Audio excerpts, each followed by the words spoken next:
to do the top stitching because, well, trying to just get the thread through the needle would be a start for top stitching thread. It's so thick, and so I ended up having to go and get a 120 needle. Well, you know, are you top stitching on by machine or by hand? By machine. Well, you know, there are actual top stitching needles that you can. I bought them and not working. They have saved my bacon on several occasions. So, yes. So, yeah, well, I did buy some, but didn't work. Oh, that's weird. Well, yeah. You know, yeah. Say, well, you know, I mean, that's why I did that little tutorial on top stitching because, you know, that the Singer 301A, or if you have a featherweight, it works the same because the hook system is the same. You know, not all machines are created equal, and there are people who think you should have one machine that does everything. Not necessarily so. No, I think that's a problem I had really. Mine's a Bernina, and I remember you saying last time. You see that as much as I love Berninas, and I do, they don't like top stitch thread. I have accepted that over the years that this is just what, you know, we all have our flaws, and you know, so you know, I'm just looking forward to saying to my husband, I need yet another machine. Well, you know, the Singer 301A, or if you have a featherweight, there, you know, the Singer 301A is not all that expensive to get. Another thing I like about the 301A is it's a gear driven machine as opposed to a belt driven machine. So you can sew through masonite if you need to.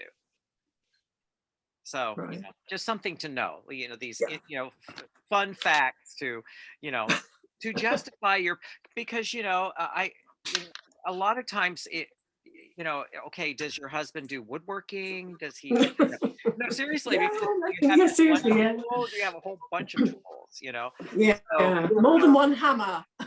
See, there you go. So, you know, this is how I think you know, you could justify it.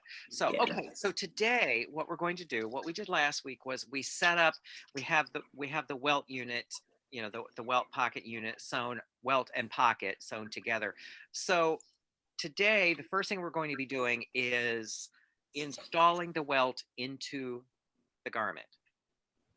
And then I'm going to look at the time because I have another one called parts and pieces, because once you get the welts done, then you can start looking at the other things that you know, like sewing the sleeves, sewing the center backs, you know, all the different parts and pieces.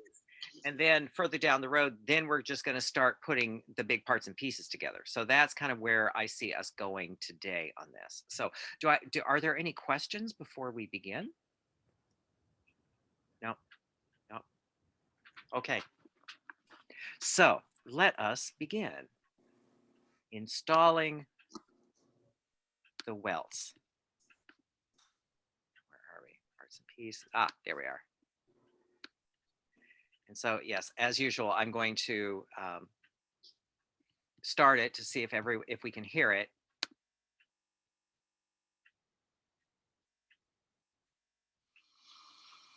This is where all of that effort. So can you all hear it? Can you hear that? Now I'm just going to brag for a moment because I can. Look at that pattern matching. Because you can barely see there is the seam. It's, you know, that's why we went through that deep dive last week of all the things, because this is where it pays off. Sometimes, you know, shorting yourself in the setup makes a bad result later. But yeah, you know, I look at this even now and I go, yeah, that turned out really well. So, okay, so let us begin. Put into preparing the welts is going to pay off. All the effort in matching the pattern. We are going to be installing the welt pockets and the pocket bags. So I'll give you a little look here. And you get a... May I ask a quick question? Yes. I'm sorry. With the top stitching, with the chain stitching. Yes. Do you see that on the, like, are we top stitching on the collar, like on the lapel? You see, I top stitch the collar first. Right, but on the lapel, where the lapel turns? Yes, but we're going to get to that when we add the facing. I'm just trying to decide on my top stitching method. That's all. Yeah. And so, and so, you know, this one, I will admit to a cheat. What I did was a machine, just like regular thread, top stitch, and then I worked the chain stitch over. And later on, when we get to the lapel facing, I kind of did it, you know, like where the thing turns back. I had the chain stitch on the outside with Okay. the, you know, so you can kind of cheat that a little bit. Okay. Okay. Okay. You really are careful when you're doing your setup and when you're preparing the welts. That is what we will be doing in this particular section. So we got a lot of work to do, so let's get busy. Here we have the welt and pockets that we prepared in the last segment.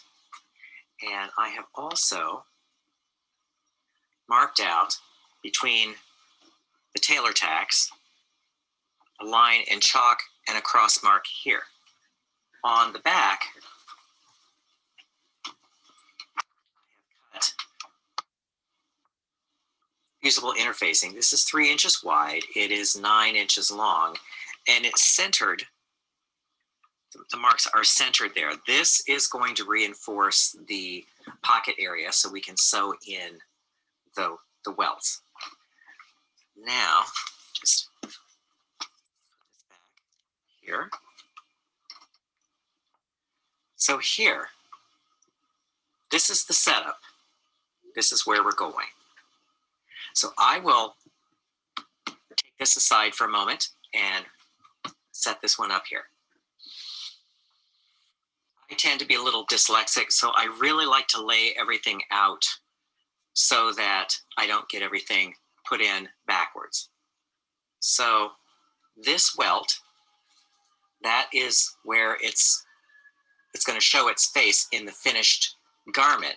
So what I want to do is to line up this stitching line with this chalk line here and right sides together.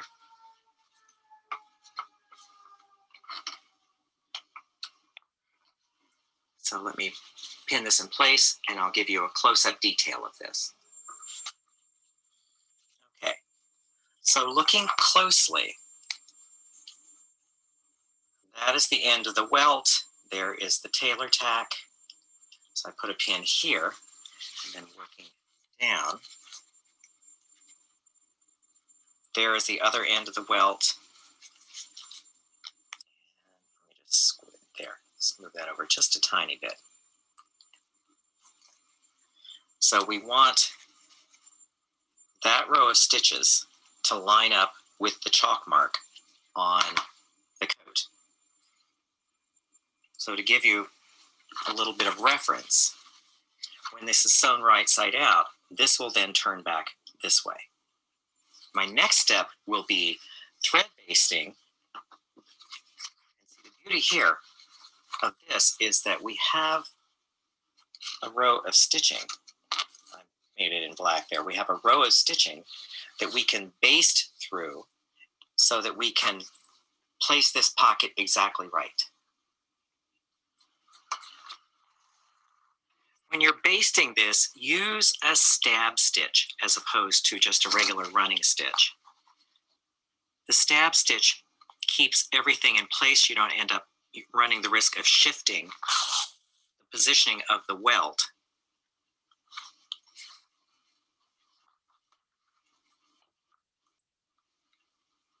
It may take a little longer, but this is not a race here.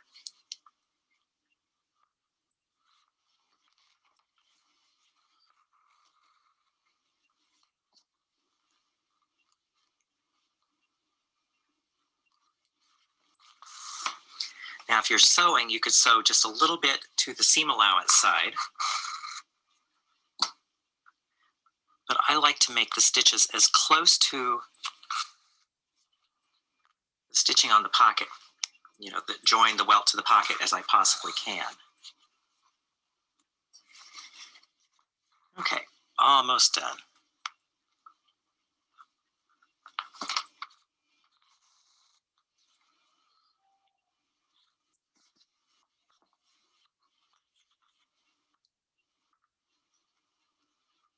I like to make another stitch or so backwards. So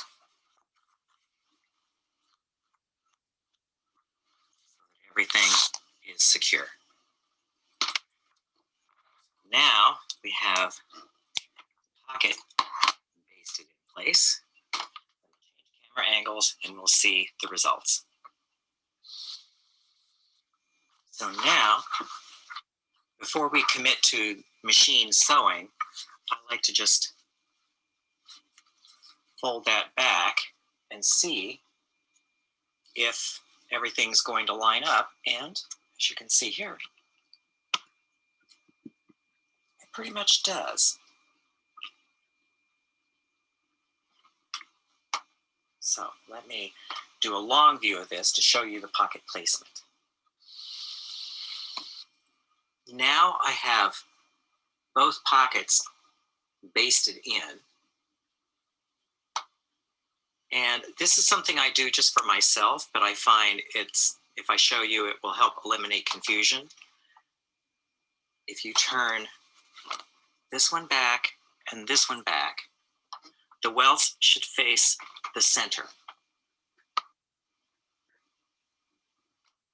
This one here, and this one here. Because, again, if you turn them back on themselves, they're going to land right here in the finished piece. So it's kind of a mirror image thing, putting them in. So now we are ready to go over to the machine and sew the pockets. Before we go to the machine, I feel like a little explanation is in order.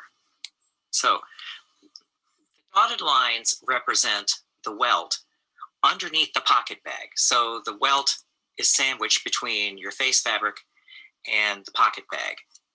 This line here is the visible line of stitching that you basted the welt to the front of the coat with. So what we're going to do, we need to stitch these in two separate stages. So we're going to start, I'm going to turn it here. We're going to start roughly in the middle. We're going to stitch down along this line to about 3/4 of an inch from the end. Then we're going to shorten the stitches very, very short. And you want to stop this at the end or slightly before the end. Don't go too long on this. So then here, what you'll do is you're going to turn this 90 degrees and you're going to walk it 3 stitches to here. Then you're going to turn it again and your zipper foot is going to follow that cut edge and this cut edge and stop midway. So we started here, went out to the end, turned, and came this way. So that is the first half. Then we're going to cross back over and we're going to stitch this way, and then about 3/4 of an inch from the end, we're going to shorten the stitches and stitch just to the end, and then walk it 3 stitches. And we're going to sew following the cut edge of the seam allowance. And Kenneth? Yes. here. What is the stitching, like that's not the basting line. What are you sewing there? Is that the pocket bag that you're sewing, or what are you sewing? We're sewing through all the layers. so that the original, this stitch here, which would be the basting and the machine stitch that sewed the welt to the pocket bag, Yes. is our stitching guide. Yes. And so then what we're going to be doing, and you'll see it in video, I'm just kind of giving you an overview of the stitching pattern. So we're sewing through all the layers in this operation. Yes. Did that answer your question? I don't understand what after you walk it 3 stitches, what are we sewing? What is that part that we're sewing there? Well, when you, and you'll see it, I'm good. I use the zipper foot. Okay. And the zipper foot actually will follow the cut edge of the seam allowance. Okay. And so the shape of the seam allowance then ends up being the shape of the opening that we're going to be sewing. Okay. Okay. Oh, that's the opening for the, I understand. I understand. Yeah. And so it'll be a little more clear in the actual video, but this is sort of an overview of kind of how we're stitching this in place. Okay. Okay. Okay. So I just wanted to diagram this out because people ask me, why don't you just start and go all the way around? Or why don't you start here and go all the way around? What's going to happen if you start here and you try to jump up from like 2 thicknesses to 4, you're going to get a bubble. If you start in the middle and go around, you get a bubble here and you're going to get a bubble at the middle. So starting in the middle and working one side from the center out and on the other from the center out gives you a better result. So diagramming it in paper is, I think, a good prelude to actually showing what happens on the machine. This stitches in 2 passes. The first pass, we're going to go from the middle out to the edge and then around back. So let's see, here we are. Here's roughly the middle. And if you notice, I'm using my generic adjustable zipper foot, and I have it so that the needle is, there we are. The needle is slightly inside the edge of the foot. So now, to orient you, the welt is here. This is the stitching we use to sew it to the pocket bag. Seam allowance here. So we're going to start, since the welt is to the right of the needle, the foot will be to the right of the needle to begin. Now we're going to sew about 1 millimeter to the right of the stitching that's there now. So the stitch length is, let's see, about 2.5. You could go 2.0 to 2.5, relatively short stitch here. So we're going to sew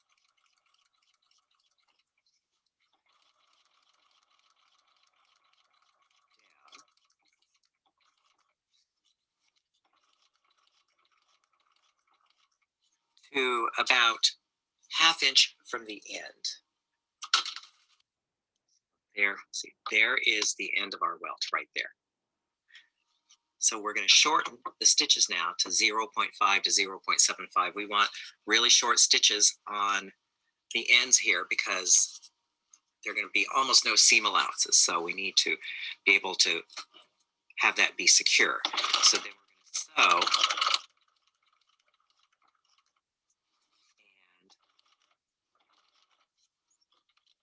And this is where you really, okay, there is, okay. When you're sewing, it's better to stop too short rather than too long. We are right at the edge of this welt, dead on at the edge of the welt.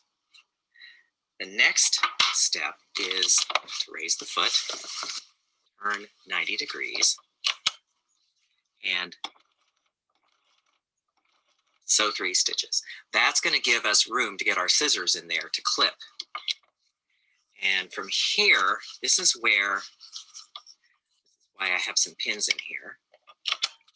The foot will follow the cut edge of the seam allowance.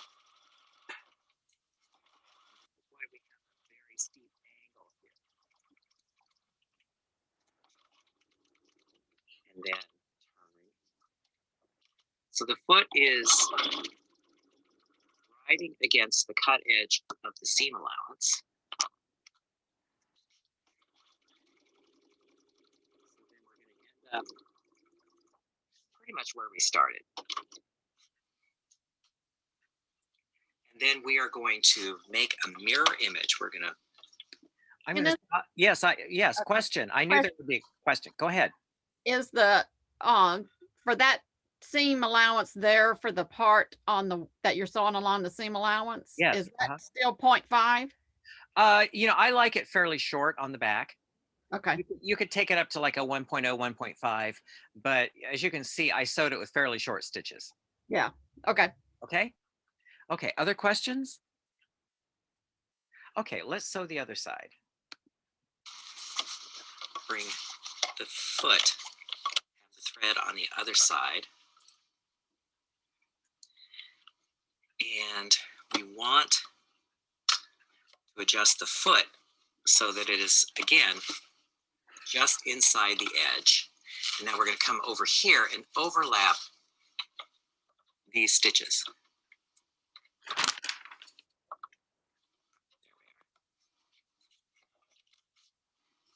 So then stitch length back to the 2.0, 2.5.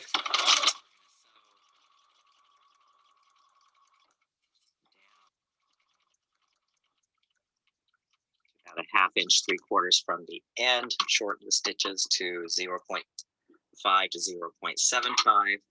And again, we want to know where the end of this welt is. And the end of the welt is right where my stiletto is.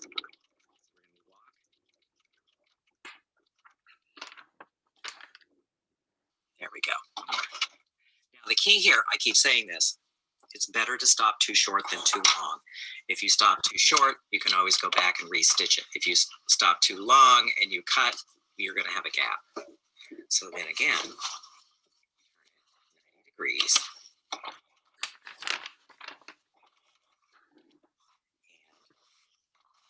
Again, you're going to have the foot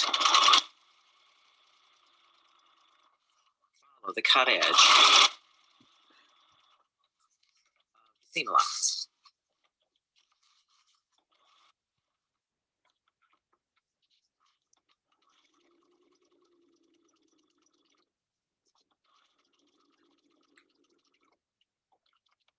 Okay, so let me take this out of the machine. Then we can reprise. Again, show you what I sewed here. Okay, so here we are. We have this opening. So we started here. We sewed down to the end, turned it 90 degrees, 3 stitches, and then turned it and allowed the foot follow the cut edge of the seam allowance all the way to here.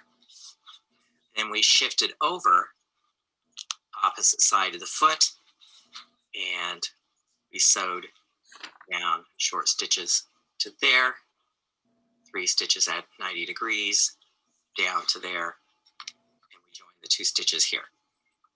Now, people will ask me, why don't you just start and take it all the way around? Because what you're going to run into is when you're jumping up onto the welt, you're going to run into a bubble, or you're going to run into a bubble somewhere. So taking it from the centers out and having the stitches meet here is a much better result. Next, back to the work table to clip this opening. Okay, I'm going to stop here to see if there are any questions. Crickets? No questions? Okay, well then we will. That was very clear once I saw you do it. Thank you. I'm glad. That's why I wanted to just check in. But yeah, so you can see that the shape of the seam allowance that we created in the last video is the stitching pattern in this video. Yeah, it's brilliant. It's really brilliant. And it turns out perfect every time. Yeah, it's utterly brilliant. I can do these talking on the phone, just so you know. To begin with the opening, first I'm going to talk a moment about my tailor point scissors because I do love them. The tailor point scissor has a knife edge blade and it has a bevel edge blade. So the knife edge blade enables you to get your blade into the fabric, and then you turn over and have the bevel edge open everything up. So what that's going to look like here, knife edge blade down. We have a clip. So then what we want to do, we're just clipping the pocket bag on one side and we're clipping the body on the other. We're not clipping through the welt seam allowances. We're just going through first pocket bag. And if you get a little bit of this, it's not going to kill you. Then we flip it over. And on this side, after we trim our threads, again, knife edge down. And then just clip the body fabric, not the welt. So we need to just open this up for the next clip. So now we're open, and I'm going to keep it this side up because you can see the stitching. Now this is where most people go wrong. At this point, you're going to cut through everything, and I keep my hand underneath so I don't cut something I don't want cut. And so you sneak up on it, and this is another reason I like these scissors, because you can clip right up. Are you cutting the welt at that point as well? Yes, you're cutting through all the layers at this point. But before you, no seam allowance of the welt at that point. Right. Okay. Right. Now, before, we just wanted to open up the pocket bag first and then the face fabric. And so with this particular step, we're going through completely everything. And you can see you cut right up to that row of stitching. That is why I use such a short stitch, because if you leave, and this is, people get scared and they'll leave a millimeter of fabric, and what's going to happen then is you're going to get a pucker.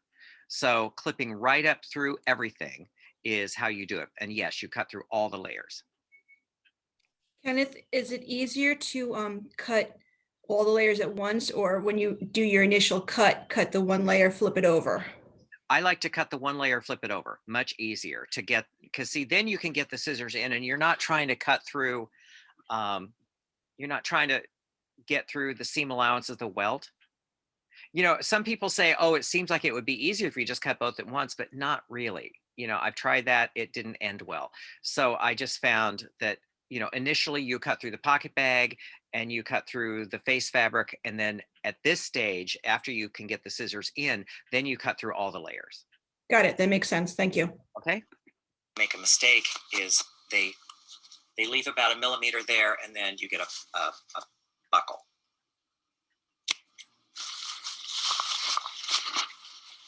And turn around. Again, hands underneath so you don't end up cutting something you don't want to cut.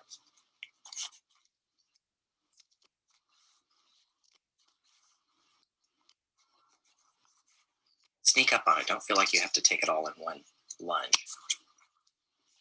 And clip this here. So then I give a little bit of a tug. And now,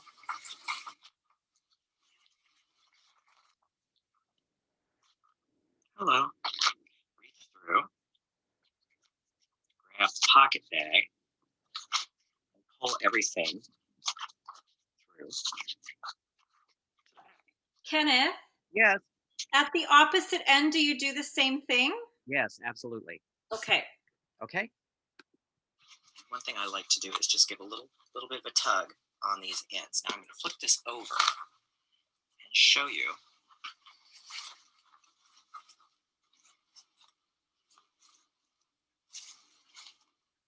Is that a thing of beauty or what? Now, this is where I can more fully explain why we steeply angle those seam allowances. We've created a faced opening here and here. So the beauty of this is that this immediately ducks behind the welt and hides. And same here. So our next step is pressing. That's basting I gotta take out, but pressing. I will meet you at the pressing table. So here we are at the pressing table. So this is sort of what it looks like. Let me just orient you here. That is the entrance to the pocket. And so what we want to do, all of the seam allowances are going to press that way. So this is where the sleeve board is going to be your friend. First, I like to press the seam allowance of the welt.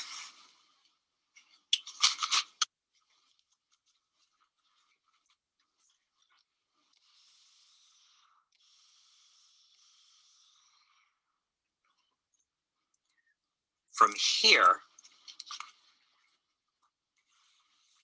fold the pocket bag over it. Now,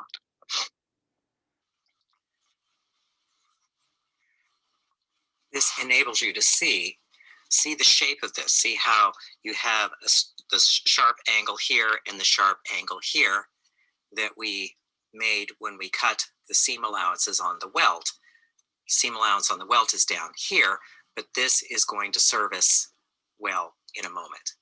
So to reiterate, you press seam allowance of the welt towards the center.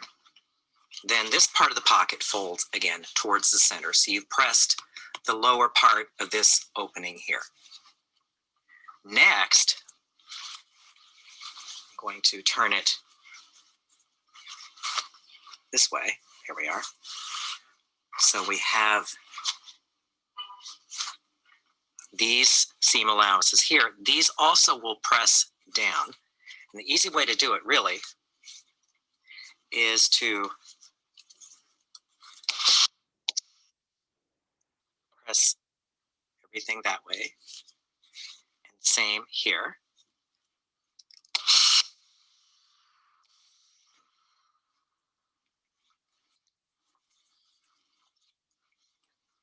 So now, let me just back up a little bit here. Now we have both sides of the pocket facing the front. And all of the seam allowances press facing the front. So now I will turn this over. Here you have the welt. So I'll give you a little bit of steam.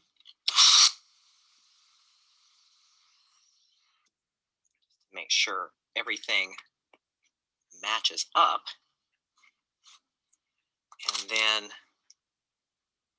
put a pin here just to hold that welt in place. And then put a pin on this side.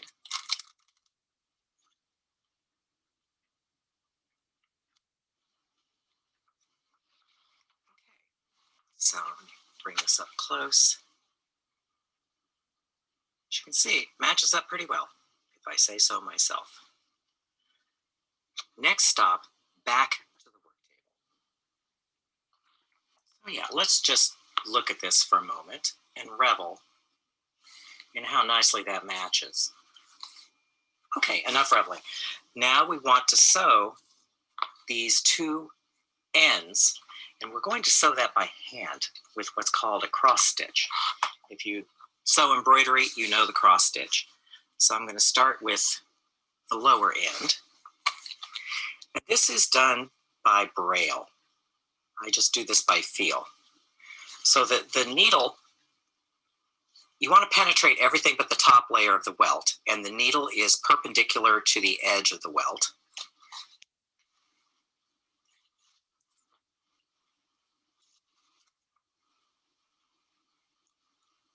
These stitches are about 1/4 of an inch apart.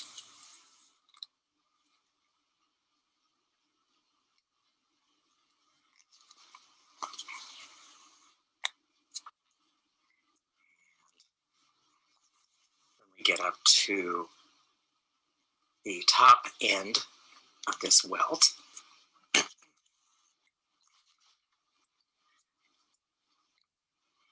Stitch a couple of times to reinforce it so that it will take the strain of actually putting your hand in the pocket. And then we go back into the previous stitching.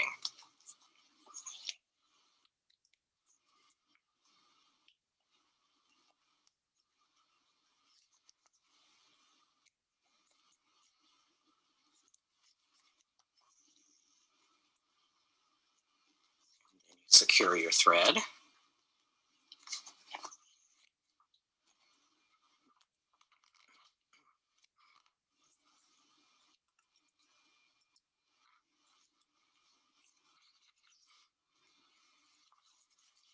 And this one here, same thing. You start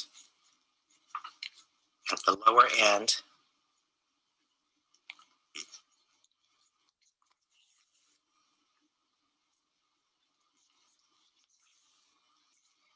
when you're sewing, try to catch the canvas that reinforces this. If you don't, it's not going to kill you.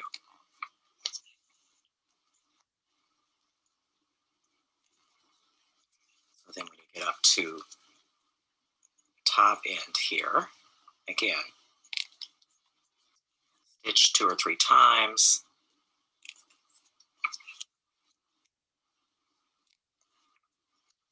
And go back into your previous stitches. The beauty of this is that you will not see the stitching from the front, which is the object here. Now, if you wanted to do a machine top stitch on the ends with a little triangle or something, you could do that. This is an evening coat, so I think this is going to be dressier. So let me show you the result. We turn it over here. We take out the pins. And voila. Matches up pretty darn well, if I say so myself. So next, we need to construct the pocket bag. So I'm going to stop here. Any questions on all of this so far? I think I'm more worried about that cross stitch bit than anything else. Oh, it's, it's not terribly it's not terribly complicated. The only thing you just want to do is you just want to make sure you catch the back of the welt so it doesn't show from the front. But, you do. So you don't go all the way through then? No, ma'am. You don't go all the way through? No, okay. Ideally, if you could catch the canvas, that's good, but I didn't on this, I will confess. I just caught the back of the welt. And so, like I said, this finish is dressier, but if you're making a coat that's going to be a little sportier, you could get away with sewing by machine the little triangles on the end. That is also considered correct. Okay. Okay, so let's finish this pocket. Constructing the pocket bag is really a simple matter of pinning the 2 sides of the bag together and then going over to the machine and sewing it at 1/2 inch. So I will take this over to the machine and sew it and bring back the results. And as you can see here, I've sewn the seam and pinked the seam allowances to clean everything up. Then finally, what I'm going to be doing is putting an organza stay. Kenneth, Yes. how did you begin right there at the pocket to welt? Because that's a big thickness there. Okay, I guess I don't understand your. Let me back this up a teeny bit here. Okay, so your question is, where do I begin this here? Yeah, how do you start right there at the intersection? Because the presser foot is going to be partly on the really thick portion, and then all of a sudden you're dropping down to two thin layers of lining. Okay, see, this right here is not sewn to the body. Yes. It's all kind of free. And I use the zipper foot. Okay. And have the zipper foot to the seam allowance side of the stitching. Okay. And that way you can get really fairly close to the end of the welt. Okay. Okay? Yeah. Okay, so other questions? Okay. Finally, what I'm going to be doing is putting an organza stay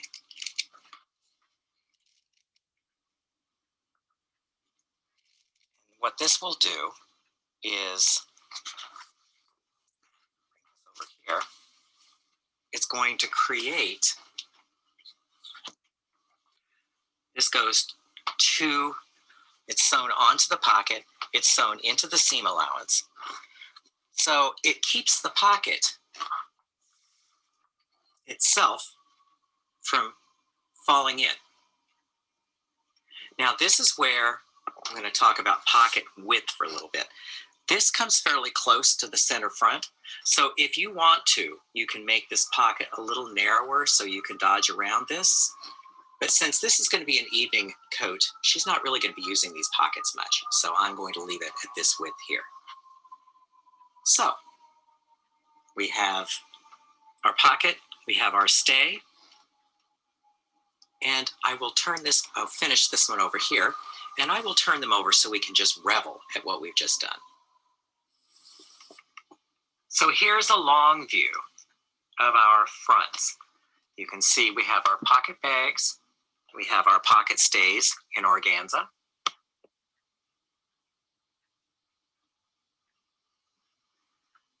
So there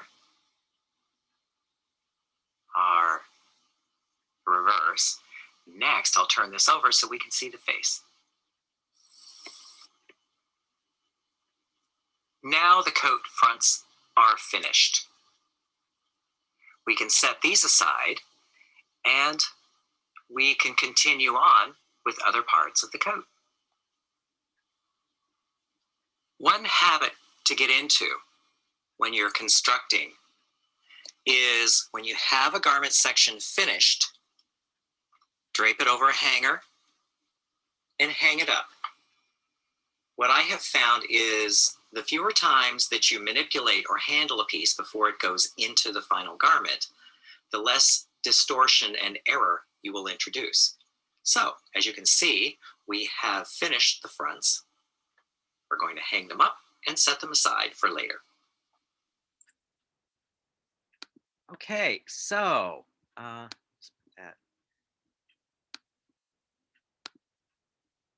questions? Kenneth, yeah, just jumping actually back to the stay tape issue. Yes. Is that a double-sided stay tape you have on there? What do you mean double-sided?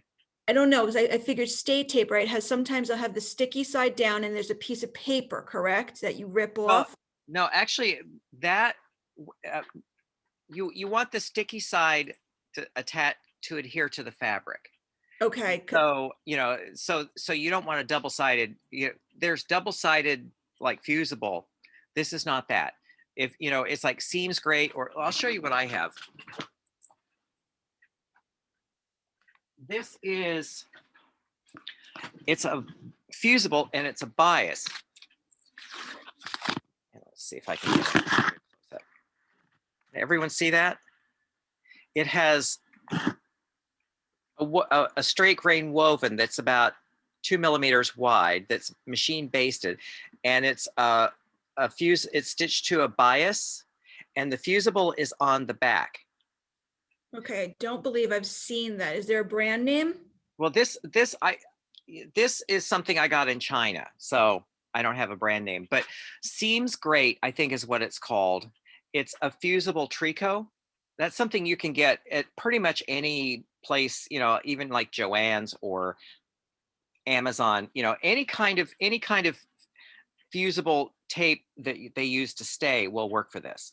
Okay, that's great. I've seen the Seems Great, but I don't have it yet. Yeah. Got it. Maybe I'll just stick with that. Perfect. Yeah. Okay. So other questions? Yeah, see, this is one of the good things that came out of China. I saw this in China when I was there in 2019, and the students had it. I'm like, I haven't seen that.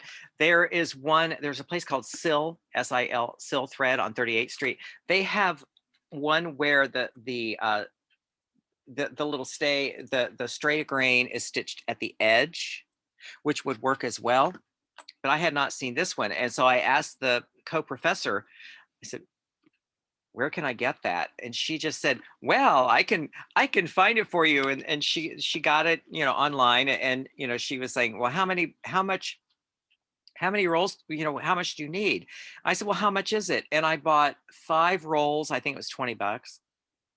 And, I'm like, I have stay tape forever. So, yeah, that's the fancy version, but Seams Great works quite well. Okay, so other questions? Yes, Martha. So Seams Great though is a sew-in. Yes. Okay. Okay, well, because see, there is, I don't know what the name of the fusible, because Seams Great is the name that comes to mind, but it's good to know that it's just a sew-in.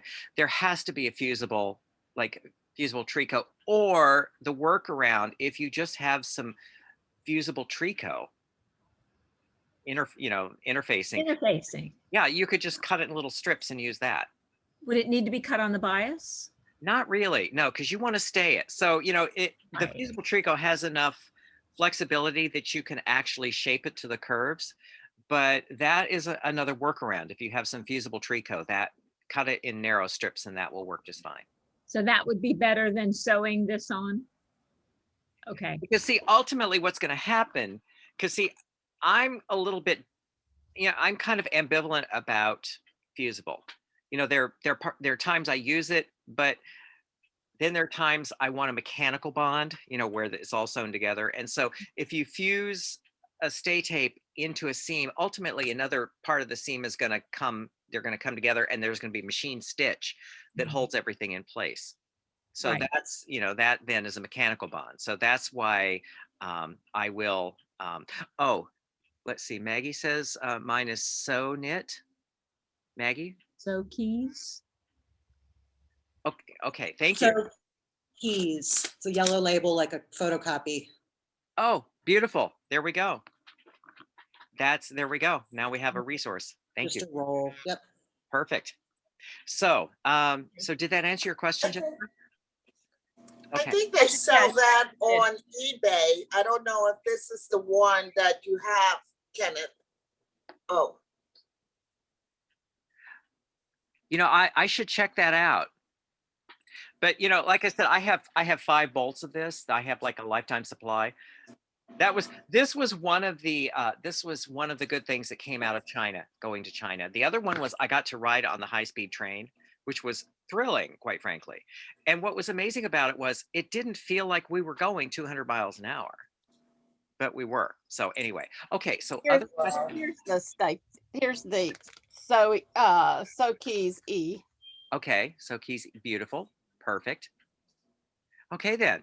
I have a question. Yes. This is going back a little bit, but when you were sewing around the seam allowance of the welt, yeah, it looked like you were just sort of doing that kind of by feel, finding that edge underneath. Is that right? Well, the beauty of it is that you can what you do is the zipper foot kind of tracks against the cut edge of the seam allowance. So you don't really have to do that much feel. You just have to kind of keep the fabric fairly snug against the seam allowance, and then it will track the cut edge of the seam allowance. Okay. Does that make sense? Yeah, it does. Okay. Okay, so other questions? Okay, so now that we have our welt pockets, now we can start putting some of the other pieces together. So I call this video parts and pieces. So let us, parts and pieces, here we are. That's this. No, we got to put that one away. Installing the wells. Okay, there we are, parts and pieces. Okay.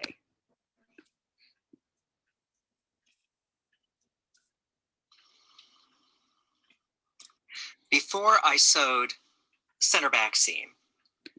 So everyone can hear that?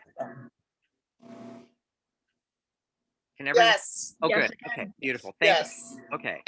See here, I've used the same stay tape to stay the raglan lines. Now I'm going to be top stitching the center back seam, but I want to remove some bulk at the center back. So what I've done is I've clipped, this is about 1 inch. And what I'm going to do here, turn that down on either side to about 1/8 of an inch.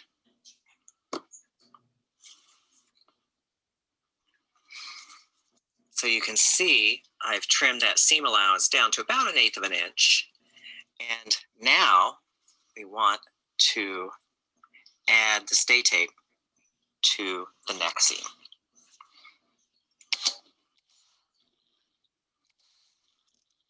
As I said earlier, any fusible tape will do.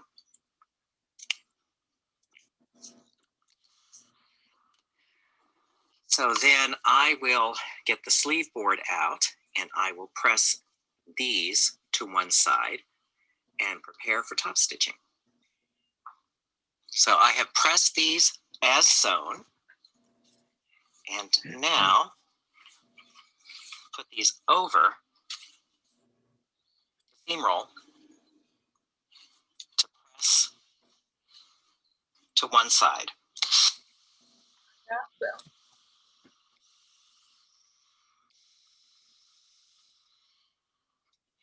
can press it to the right, you can press it to the left.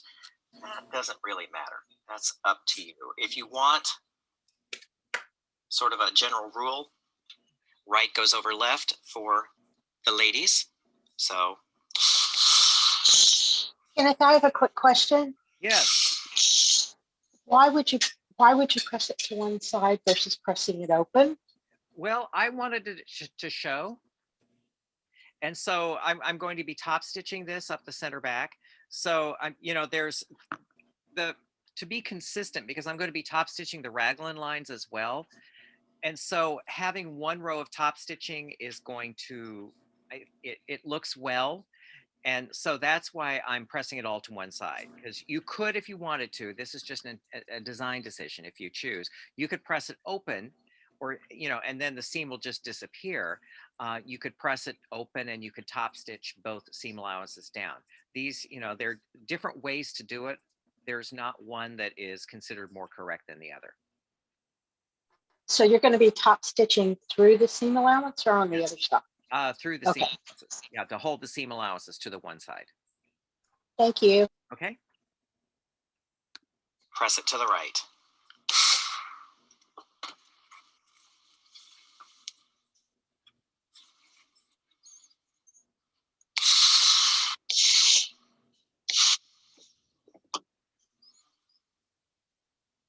There is the seam. And I really think it does need a top stitch. I was considering pressing that open, but I want a top stitch. So I will go off camera and sew this with the same chain stitch and ribbon floss that I sewed the other pieces, and I will bring it back here. So here I have the center back seam top stitched. That's beautiful. The ribbon floss. Yeah, it turned out nice. Let's see. Yeah. Nothing like the ribbon floss, because anything else on this, I did some samples. The other top stitch methods, everything just disappeared. So this was the good choice. How far from the edge are you? It's I want to say between 1/4 and 3/8. Okay. So here I have the center back seam top stitched with the ribbon floss and the chain stitch. Now the back panel is sewn. Next, we will construct the sleeves.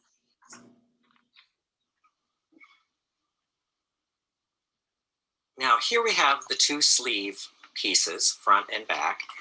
This is the back. This is the front. Now this may seem a little bit overly obsessive, but since the sleeves look kind of the same, I find I get confused, and so it's easy to sew 2 fronts and 2 backs together. So I like to lay everything out like so, and then pick these up.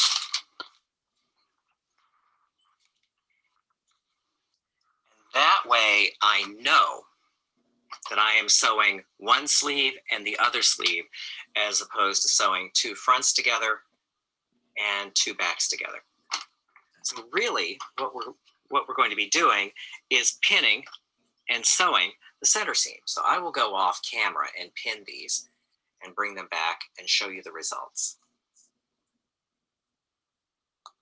Okay, here we are. We have both sleeves pinned. And it's a simple matter, really, to take them over to the machine. And as you see, I'm sewing from top to the cuff. Now, I'm not one for directional sewing that much, but in this case, I think it's a good idea. So I'll be sewing these at 1/2 inch. No big news there, so I will sew them on the machine and bring them back here. I decided to show sewing one seam with the pin basting, just to reinforce why I pin baste, just to show you. You grab the head of the pin, and it's a good way to control all of the thicknesses as it goes under the foot.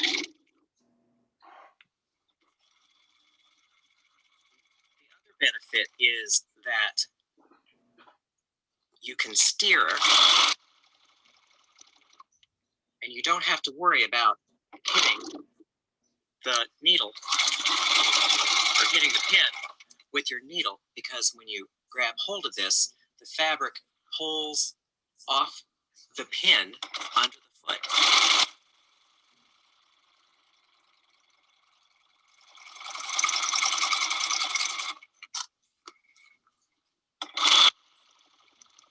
Now, debates rage. Some people pin perpendicular. If you choose to do that, that's quite all right. But I have found that this works better. I find it's a lot more accurate.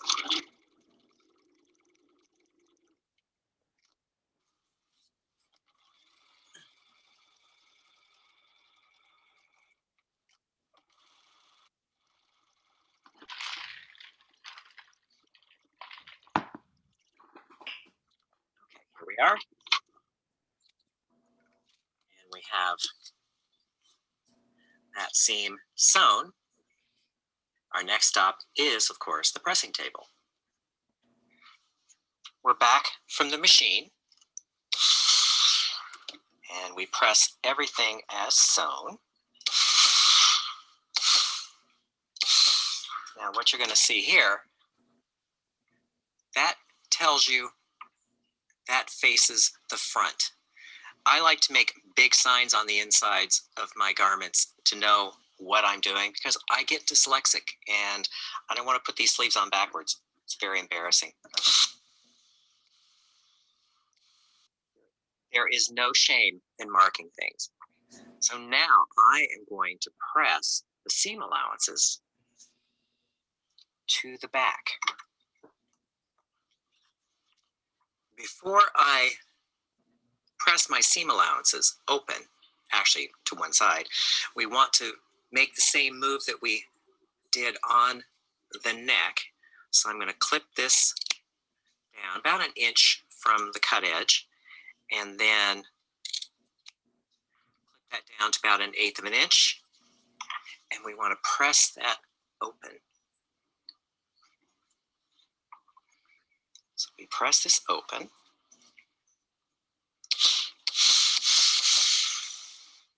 So that reduces the bulk right in there where it joins the neck. And then also another piece of the stay tape, we want to lay that on, because this is part of the neck seam. So we want to stay that so it doesn't stretch. Kenneth, Yes, how wide, what is the width of the stay tape? the width is I want to say 1/2 inch. Okay. And so, you know, the object is you would want the middle part that is the straight of grain to fall 1/2 inch from the cut edge, because we have 1/2 inch seam allowances on this coat. Okay. If it doesn't fall absolutely dead on a 1/2 inch, you'll be fine. You know, the object is you just want to make sure that stays so it doesn't stretch. Got it. May I ask a question as well Please, about yes. stay tape? Uh-huh. So we're using bias cut stretchy stay tape. I guess I'm having a hard time wrapping my head around how that works. Okay, well, you see the center, you can see the 2 different shades here, and you see down the center, there is a strip. That is Yeah. actually, that's a straight of grain. But the stay tape, like the seams grate that I have, doesn't have that. Okay. It's just a piece of tricot. Well, the tricot, you know, the tricot should, my understanding is it's cut on the lengthwise grain. So if you cut it on the lengthwise grain, you're going to have enough stay in that seam. When I'm not meaning to argue with you in any way, but when I looked up seams grate, it says it's a bias cut tape. Oh, okay. Well, then I would look at the other one that some of the other ladies have. So Keezy? Yeah, yeah. I think that Okay. probably would work better. Or, you know, you could, if you have just a piece of fusible tricot, you would cut it on the lengthwise grain. Okay. Okay. And Yep. Kenneth? Yes, ma'am. Hi, I have a source for something similar to what I showed you. Yes. It's Professional Sewing Supplies out of Seattle, Washington. Okay. They have the bias and the straight single with, can you see me? Oh, hang on. Let me, because we're. Oh, okay. Oh, I can't. Actually, what you might consider doing is you put that in the message box or the chat Okay. box, then everyone will have it so they can see it. Yes, because I have it here, but it's 3/8 inch, 1 centimeter. Yeah, that works fine. Yeah. Okay. Yeah. And Kenneth, Yes, ma'am. can you say something about why the stay tape is preferable in this case to just stay stitching? Well, you know, you see, stay stitching is what we all learned. Yeah. And what I find is that with stay stitching, you're going to get it's a teeny tiny bit of stretch, but the general rule that I learned from my teacher, Simone, is that bias seams stretch 1/4 inch for every 6 inches of length. And so, you know, in pattern making, how I learned it was you have to factor that in your pattern. That said, you still want to control the bias so it doesn't go any further than that. So I just like the stay tape. I just think it's a lot more secure than just stay stitching. Okay, thanks.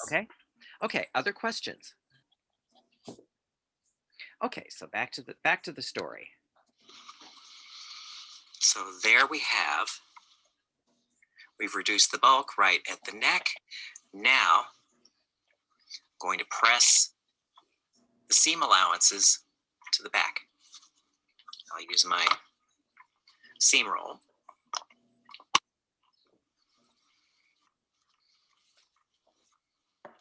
And this is a pretty simple matter.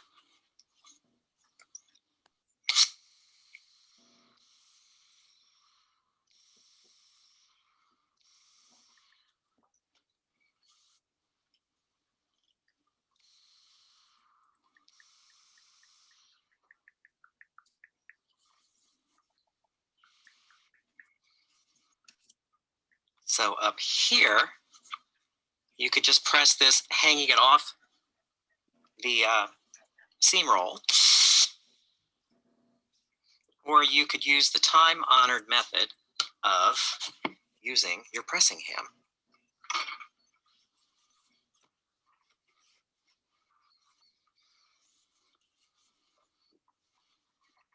Far better.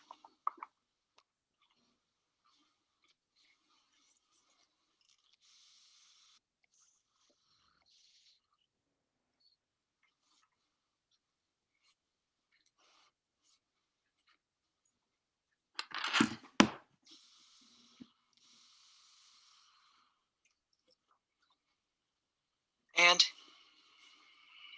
here we have it. Seam allowances are pressed towards the back. Next, I will top stitch this the same way I top stitched the center back seam. Now I have worked ahead and top stitched one of the sleeves, but I want to show you this little tip. What I'm doing down here, here's the hem allowance. It's an 1.5 inch hem allowance. Now, I don't want the top stitching to follow inside the fold because she wears bracelets. The bracelets could get caught on the ribbon floss. That would not be terribly convenient. So what I've done here is I made a snip in the seam allowance at the 1.5 inches and pressed this open.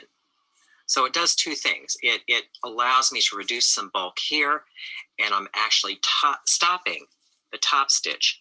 So the top stitch with the ribbon floss will not continue onto the hem allowance. That way you don't have to worry about it catching on the jewelry or other things. So what that looks like is,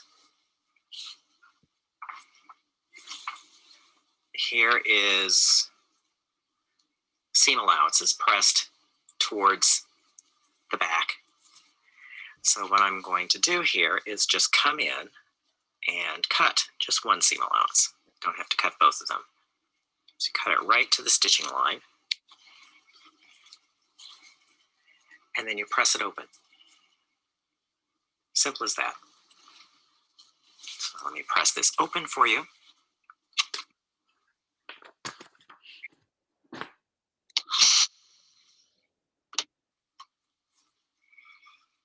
So here, this is going to be the hem allowance. It'll be clean, it'll be flat. When I turn it over, I will sew my chain stitch right down to the fold and no further. I will meet you back at the work table to show you the results. And here we have our two sleeves. So let me just show you close up here. This is the neck edge, and notice that I didn't take the chain stitching all the way up. I don't want to have to worry about maybe nicking if I have to trim this area. It starts just maybe 1/8 of an inch past the stitching line. So there is the seam there. All the seam allowances are pressed towards the back. And so when we come down to the cuff, you can see here, the chain stitching stops on the hem allowance, so that when we turn it this way, we don't have to worry about any chain stitching catching her jewelry. So yes, we have the backs done, we have the sleeves done, and now we will continue on to the facing.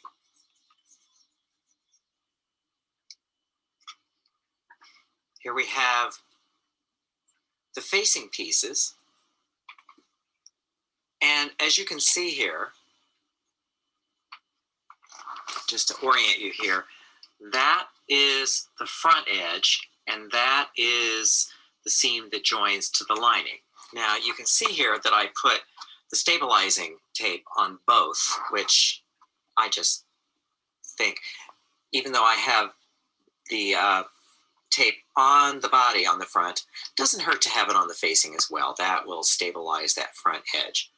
So what we want to do before we join the two facing pieces to the neck facing is we want to finish these ends here. This is where the lining joins the facing at the hem. So this is a fairly simple thing. We're going to take a piece of our lining fabric, right sides together. This can be 3 inches or so. It doesn't have to be huge. Only a little bit of it's going to show.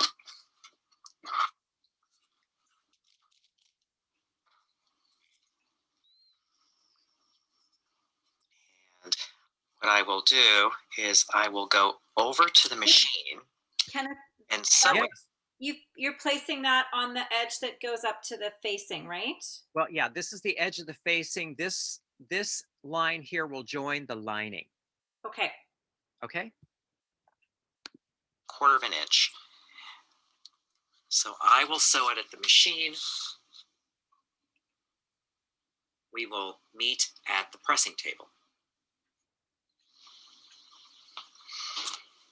As you can see here, I've sewn 1/4 of an inch seam allowance. So to press, first we press as sewn, then we press all the seam allowances towards the strip. And then we bring the strip up and over.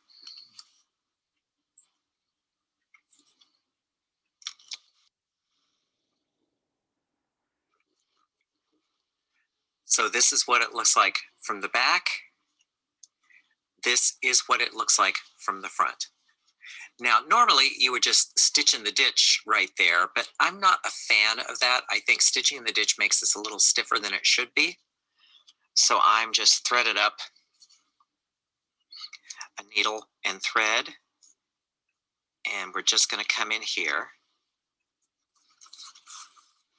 and sew this down. Now you can stop it, I'd say about 5/8 of an inch from the cut edge. You don't have to sew all the way down.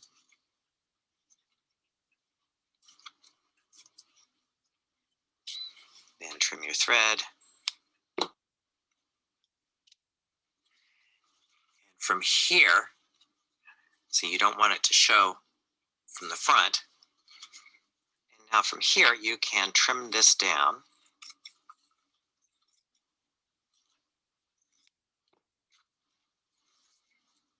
So that then is going to finish that little extra piece of the facing when it comes to the hem. From here, we will get the neck facing, pin that to the shoulders, and sew.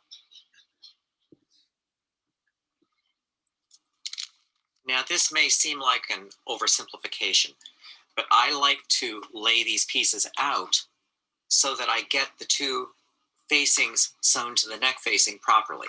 It's going to look like this. Since these seams are the same size, it's easy to get them switched around. And so for me, I'm a bit dyslexic, I find it's easier to lay it all out like this before I pin. So from here, it's just a simple matter of knowing that this one pins here.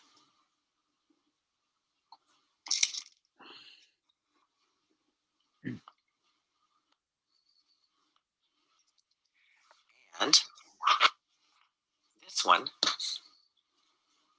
pins here.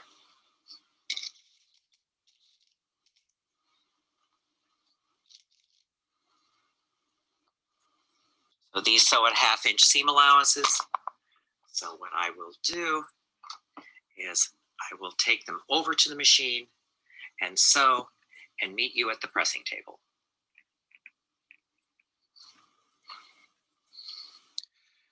So here we have the two seams sewn.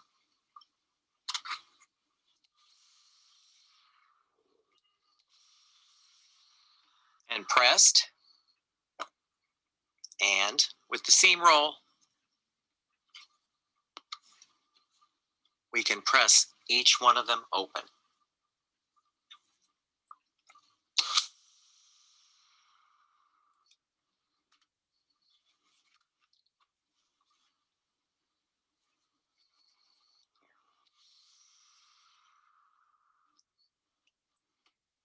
And finally, what I like to do is to grade these down to 1/4 of an inch. That way you won't have 1/2 inch wide seam allowance sitting on 1/2 inch wide seam allowance.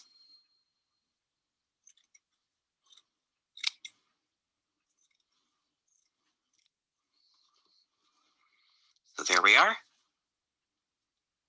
And our facing is finished. We can hang it up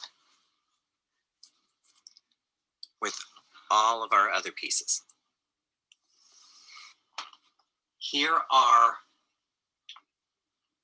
the lining pieces. We have, this is the sleeve. This is the back. You can see here I have pinned the center back seam ready for sewing. And then that piece here is the front.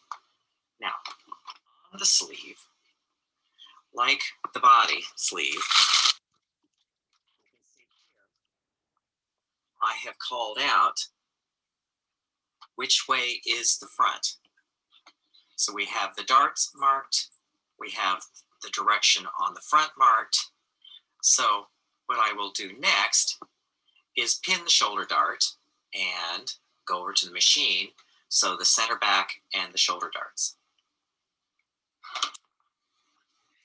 Something to know here, this is the back pleat. See how it curves down to the waist? After I press to sewn, I like to clip where it narrows down to the waist, because you will press open the seam below the waist. So there is your clip. Below, we press open, and above we will press to one side, but that will take care of itself after we install the lining.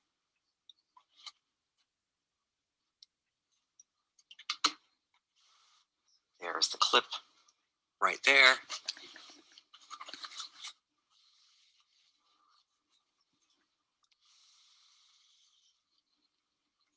So there you go. You only have to press the seam open below that clip, because what will happen here is that this will press to one side, and it doesn't matter which side.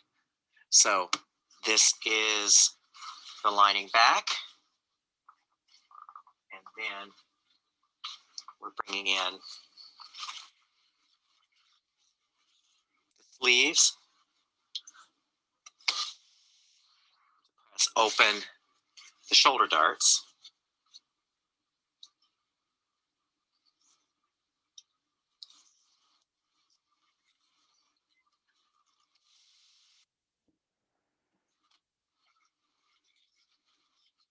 There you are. So then I will press the other dart open and meet you back at the work table. So as you can see next, we're pinning the sleeves to the body back. Now this is where you look at these directional arrows. What that tells us is that that faces the front, so that would face that way, which means that this particular sleeve goes on to this armhole. Now,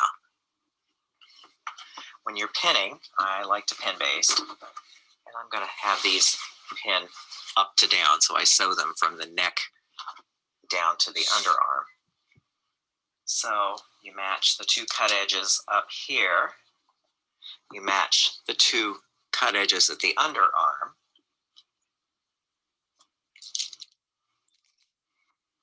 and then we pin. And you're dealing with a little bit of bias on either side, so you just sort of massage the two until they decide they want to fit together. And this again is why I like pin basting, because you can really get it exactly to match.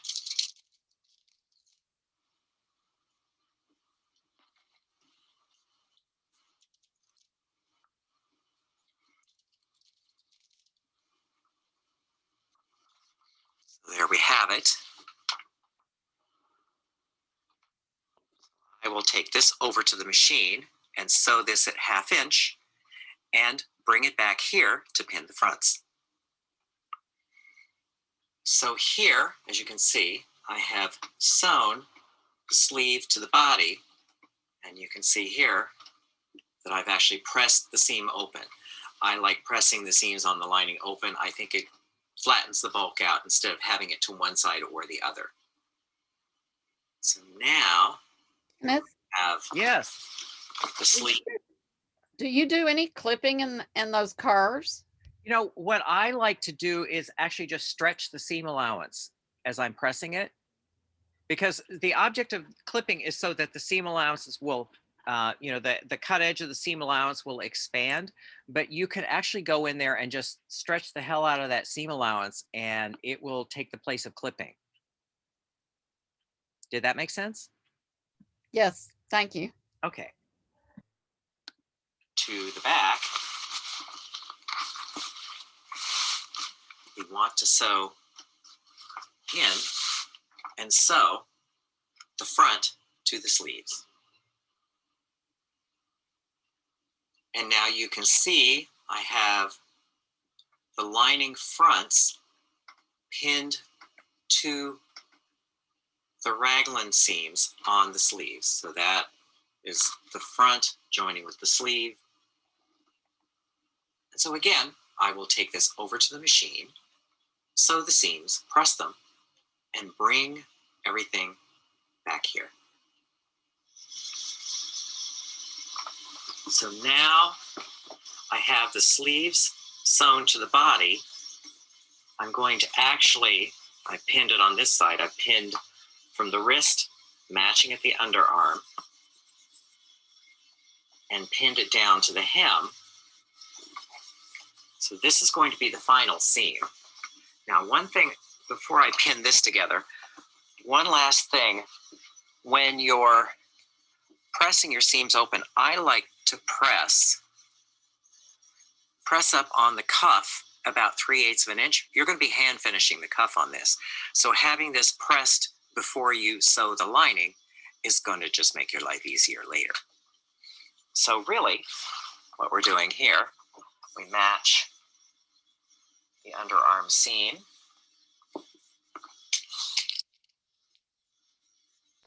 Kenneth, I have a quick question. Yes. I'm sorry, that part about the seam allowance at the cuff, could you repeat that? I kind of missed that. Okay. So what you just want to do is, it's much easier to do it when the sleeve is flat. You press up about 3/8 of an inch, because we're going to be sewing this to the hem facing on the sleeves with a felling stitch. Or if you want to, you could use a slip stitch. It's much easier to press that up and sew a folded edge rather than try to turn it later. Okay, so you're pressing actually the hem edge, not the sleeve seam allowance. That's where I got confused. Yeah. Thank you. Okay. Hey, Kenneth, before we move on, I have a question too.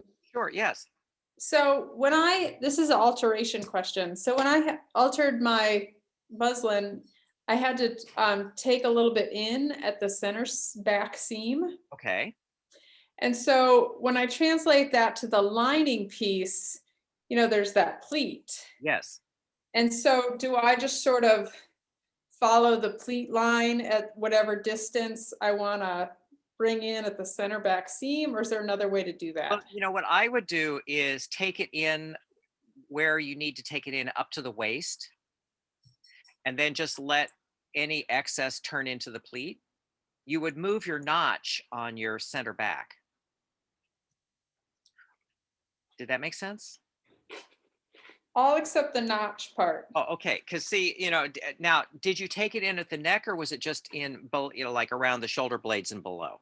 Shoulder blades and below. Oh, okay. Well, then, you know, what I would do is where you take it in, you know, have that just come up to the waist, and then just extend that out to the pleat as it exists. Okay. Because see, what the pleat does is it gives you a little room between the, you know, at the shoulder blades, so that you can actually move. So I don't really mess much with altering the pattern above the waist. Okay, so if the pleat just gets a little bigger and that's no big deal. That's correct. You basically. just have a little extra room in there to move. Got it. Thank Okay. you. Okay. Match above and pin, and we match below and pin. I will pin off camera, bring it back, and show you the result.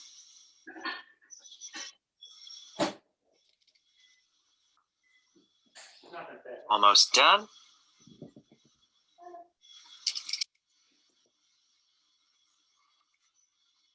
So here we are. I have pinned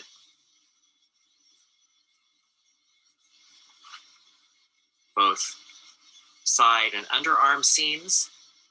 So off to the machine to sew, and then off to the pressing table. So I will meet you at the pressing table.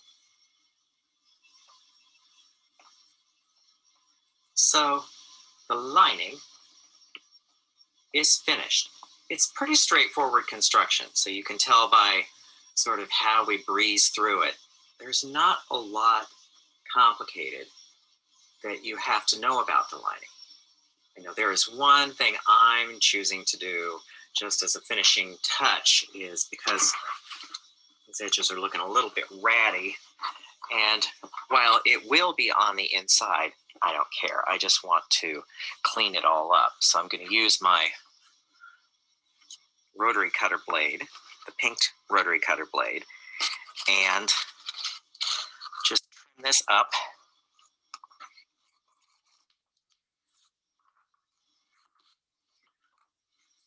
Is that not beautiful? Far more reliable than a pinking shear. I don't know about you all, but what I have found with the pinking shears is there's no predicting whether the shear is going to actually cut or if it's going to chew. So more and more, I'm using the pink rotary cutter blade. But the thing to remember on this is make sure that the blade is dead parallel with the mat. If you tilt one way or the other, you're going to get skips. So now we have all of our parts and pieces. Major construction begins next. Okay then, so questions? Kenneth, yes. Did you look like you cut open the dart on the sleeve, correct? A little bit, yeah. A little bit. Okay, that's okay. Yeah, because you see that's on the inside, so you know if it's not completely split open, that's not going to kill you. Okay. A follow-up question for that, just out of curiosity, I did my welt, I'm sorry, the guide, right? Yeah. Mm-hmm. So cuff my lining, I'm sorry, cuff latch, I apologize. It seems to show through. Can I have put some interfacing on my lining? You could have, but see that, well, but you see, yeah, like a fusible tricot, fusible pellon, something like that. But you see, that falls in the category of how many people are going to see that. It was just bothering me. That's all. I understand. Yeah, yeah. And so, see, this is where I worked in window display. I probably told you all this. That was my first career. I had 10 years in window display. And one of the things I learned was that you put your time where it shows. And, you know, there were many times, because see, when I worked at Macy's, I was the one who could get the flocked velvet to look like lush, beautiful velvet. But it was done with a lot of those, the styrofoam popcorn and duct tape. You know, so no, if you didn't see it from the back, it didn't exist. So when you're wearing this, if no one sees it, it doesn't exist. You just don't show them. Understood. Got it. Okay. Okay. Yeah. So other questions? I have one. Yeah. On when you block fused the whole back of the fabric, I understand you did that because the type of fabric would gravel. Yes. My fabric is a tweed, Mm-hmm. and it's very hard to tell the front and the back. Mm-hmm. But because I live in Texas and it's wool blend, I don't really want to add another layer to it. Should I just be a lot, you know, like a lot of in the chalk, be for back all the way through? Because I'm concerned that I'm going to lose my front and back. Yeah. Well, also the other thing, if you use your thread thread tracing and the tailor tacks, I know it seems like a corny thing, but the face has the whiskers. And there have been times where I haven't marked the back of the fabric, and I've been in a situation and I look at it and I have to go back to the face has the whiskers. Well, the guy's face has the whiskers, but that, memory tricks, really, honestly. And I'm showing you these things because, someone, actually, it was my editor, Judy at Threads, Judy Newcomb, who we should all sing praises to. She said one time that she was just amazed at how fast I could sew. And part of that is that I have kind of disciplined myself because I am a little bit dyslexic, and it shows up in weird times, whether I'm, sometimes if I'm stressed or it shows up. And so one of the things I learned years ago from my jewelry teacher, I know this seems very unrelated, in San Francisco, he said, because we used to do casting, lost wax casting. And it was like watching a tea ceremony with him. It was like he did this, and then he did this, and he did this. And it was all, and so I asked him about that one time, and he said, okay, when you're dealing with molten metal flinging around, you have to make sure everything is taken care of. And so there are these things like lay them out, make sure, mark the fronts, all these sorts of things that I have just sort of kind of built into my working. And so, Judy thought I worked really fast. And well, yes, I do. But I have these things like the face has the whiskers, these sorts of things that, if you kind of get them in your mind as you're working, it will actually speed things up because you're not doing, like things like sewing 2 front sleeves and 2 back sleeves together. Okay. Okay. So other questions? Because I think our work here is almost done. We good? When I get my top stitching thread and Yes. stuff, I've ordered 3 different colors. Okay. Can I send you pictures to see what you Absolutely. think would be Yeah. best? Okay. Yeah. Happy to do that. Yes. That's yes. Much encouraged. So other questions? Yes, Ollie. For when we attach the lining piece to the front facing, sorry, how long was that piece? It's about 2 to 3 inches. It doesn't have to be huge. Because you're going to see maybe 3/4 of an inch of it. But Oh, I okay. like having it up a little bit, just just in case. Okay, thank you. Okay, so Martha, yes. Yes, I was practicing. I have some Gutermann silk, and it's top weight. I mean, top stitch weight, and but it really doesn't. This fabric has a pattern, and it really doesn't show. Yeah, but it does the job. You know, is that okay? Well, yeah, see, this is where the top stitching thing. This is you, the designer, make the call. See, what I no, seriously, don't, when you're making something, you're designing it, you're making these decisions. Right. So what I what I did when I was working on this coat was I tried all the different methods, and for me it was like it all just vanished.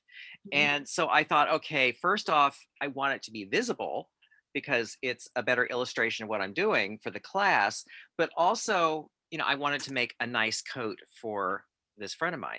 So yeah, I did all of the different variations that I showed you in the top stitching, and I decided that really I just need to bite the bullet and use the ribbon floss. So what I would say to you is, if it looks good to your eye, then all good.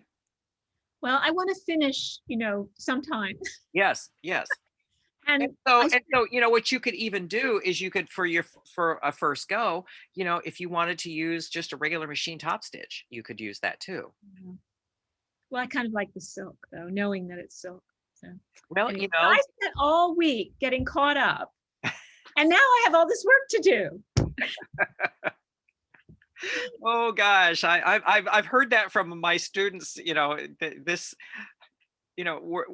yesterday, like I said earlier, yesterday was everything was due at the end of day. Now I had one student who's in Israel, and she said, I don't know if I'm going to be done because there are bombs falling outside my house. I said, okay, that is a provable thing. I will give you a dispensation for that. But you know, this is not a race. You know, you get it done when you get it done. But so yeah. I don't keep up, it won't get done. So. Oh, well, you know, you see, I think that's a good thing, because see, Yeah. then you can always go back and try another coat, make another coat, you try different finishes too. So, but it's your call. If you like the way it looks, then I would say go with it. Okay, thank you. Okay, so other questions? Well, then I guess our work is done today. So thank you very much for coming. And, you know, if you have questions, if you want to schedule your office hour, if you haven't, let me know. And with that, I will let you get on with your weekend. Thank you very much. Great See class. you next Bye. week. Thank you. Bye, everybody. Bye-bye. Thank you. Is next weekend Memorial Day for you or not? Uh, I'm asking because it's our long weekend next weekend and I'm in Canada. I think I'm the only Canadian here. let me check. I think the 29th is our Memorial Day. It's the following weekend. Okay. Following weekend. Yeah. Right. Yeah. Have a lovely weekend. Okay. You all Thank you very too. much. Bye. Bye-bye.